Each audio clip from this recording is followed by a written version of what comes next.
Grilled pusit.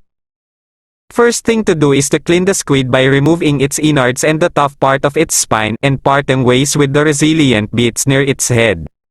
Ngayon naman pantayin natin ang mga tentacles nito at alisin yung laman loob na kadikit sa ulo, then marinate natin for 30 minutes sa soy sauce, calamansi juice, sama mo na pati yun balat, at yun nor liquid seasoning.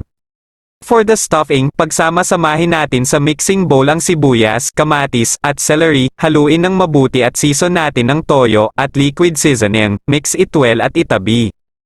Following that, we can stuff the squid's belly with our delicious mixture na ginawa natin, then seal it up by tocking its head and lock it in place with a trusty barbecue skewer, just like this.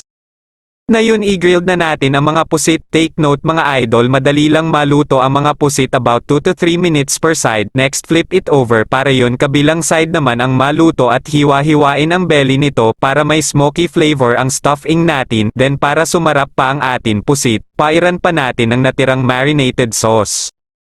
After a couple of minutes, okay na ang atin mga grilled pusit. The result is tender, flavorful, and slightly charred squid that's often enjoyed with dipping sauces and makes for a delightful savory treat.